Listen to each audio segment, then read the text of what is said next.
Le 21 novembre 2017, Emmanuel Attias crée l'événement avec sa page Facebook PCJ, Patrimoine, Culture, Judaïsme. Emmanuel Attias est historien et linguiste.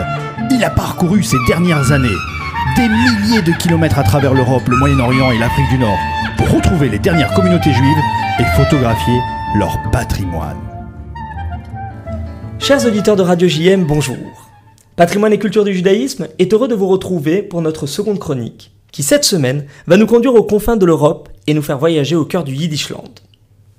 L'histoire est connue, mais je ne résiste pas à l'idée de vous la raconter.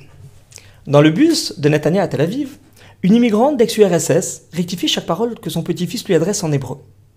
Son voisin lui demande quelque peu interloqué. « Pourquoi donc continuez-vous à parler le yiddish plutôt que d'enseigner à vos petits-enfants l'hébreu, maintenant que vous êtes en Terre Sainte ?»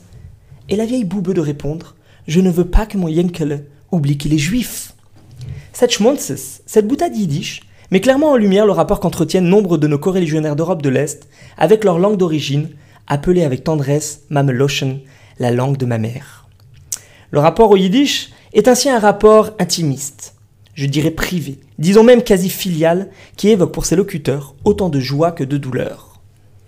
Langue de plus d'11 millions de personnes en Europe, en Amérique et dans le Yishuv avant-guerre, le yiddish n'est plus parlé aujourd'hui, au quotidien, que par 500 à 600 000 personnes dans des milieux paradoxalement très éloignés l'un de l'autre, dans l'esprit comme dans la géographie. Langue des grandes yeshivot d'Israël, de Gour à Belz en passant par Mir, le yiddish est également le dernier vecteur de judéité pour des milliers de familles américaines qui préservent ce joyau linguistique comme l'ultime relique d'un monde aujourd'hui quasiment disparu. Si l'on trouve encore de fortes concentrations de yiddishophones à Odessa en Ukraine et à Anvers en Belgique, il faut bien admettre que cette langue, jadis européenne, s'est très largement délocalisée après-guerre. New York, Bnei Brak ou Mea Shearim évoquent désormais bien plus le monde juif ashkénaze que la Pologne, la Lituanie ou le monde russophone d'antan. Et pour cause. La Shoah a anéanti un peuple et sa culture avec. Anéanti ? Pas tout à fait. À l'instar des irréductibles Gaulois de René Goscinny, le père juif d'origine polonaise d'Astérix, le Yiddishland continue de se battre pour préserver un héritage millénaire. De sorte que la littérature et le théâtre yiddish se portent même à merveille de nos jours. Comment ne pas penser à Mendele Moïros Forim, considéré comme le père de la littérature yiddish et présenté dans les écoles israéliennes comme l'un des fondateurs de la littérature hébraïque moderne. Comment ne pas évoquer le dramaturge Yitzhak Leibush Peretz, enfant d'un shtetl orthodoxe de Pologne, devenu à l'âge adulte un des défenseurs de la Haskalah, les fameuses Lumières juives. Comment, enfin, omettre le grand Sholom Aleichem, dont la statue a été vandalisée cette semaine même à Kiev en Ukraine. Le Yiddishland n'en a pas fini de faire parler de lui, et entend préserver son patrimoine également, riche d'auteurs plus contemporains comme Elie Wiesel ou Isaac Bashevis Singer, dont l'anniversaire de la remise du Nobel de littérature, le 21 novembre 1978, est chaque année l'occasion d'un festival à New York. Cette semaine également, une annonce faite par le Yiddish Book Center, situé dans le Massachusetts aux États-Unis, a suscité l'euphorie des chercheurs yiddishophones. La mise à disposition d'un logiciel inédit de reconnaissance de caractères va désormais permettre de rechercher les textes et mots yiddish dans plus de 10 000 documents hébraïques déjà numérisés. Pour les universitaires hébraïsants, il s'agit rien de moins qu'une véritable révolution.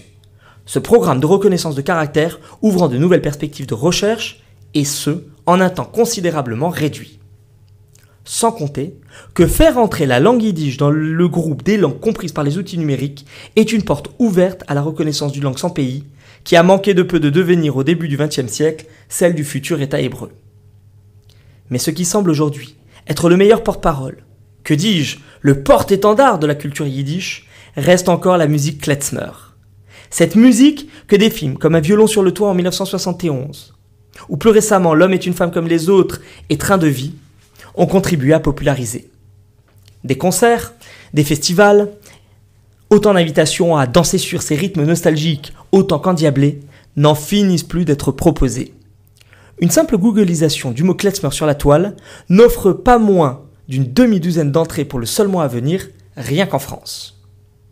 Cette semaine déjà, aficionados et curieux ont pu retrouver le festival Jazz & Klezmer à l'occasion de sa 18e édition, qui se poursuivra un peu partout à Paris jusqu'au 7 décembre. Ce dimanche, à 17h, il sera possible de retrouver à Colmar, en Alsace, le Babanou Quartet, connu pour ses rythmes festifs, riches de couleurs slaves, juives et tziganes, trois populations indissociables dans le monde balkanique, où les musiciens prévoient de transporter leur public. Contrebasses, accordéons et violons feront également revivre le folklore juif d'Europe de l'Est, un peu plus au nord de la même région, à Sarreguemines, autour de 15h pour virevolter dans une ambiance jazz manouche.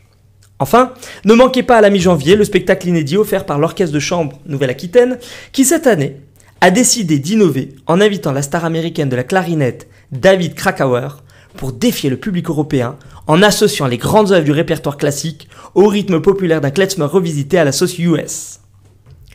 Vous l'aurez compris, le monde ashkénaze me fascine, il m'enthousiasme et même, je dirais, me surprend par son aptitude à renaître de ses cendres et à innover autant qu'à conserver. Entre modernité et patrimoine, il n'y a souvent qu'un pas. La semaine prochaine, cap sur un tout autre monde. Mais, comme l'aurait dit une vieille connaissance yiddishophone berlinoise, Rak mir nicht kein Scheinig. En gros, cesse de faire cogner la théière. Bref, arrête de jacasser. Il est temps pour moi de rendre l'antenne et de vous souhaiter un excellent Shabbat. Alors, bon week-end et coup de Shabbos.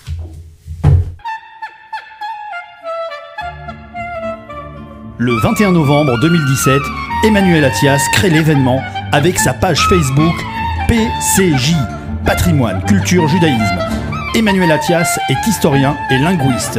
Il a parcouru ces dernières années des milliers de kilomètres à travers l'Europe, le Moyen-Orient et l'Afrique du Nord pour retrouver les dernières communautés juives et photographier leur patrimoine.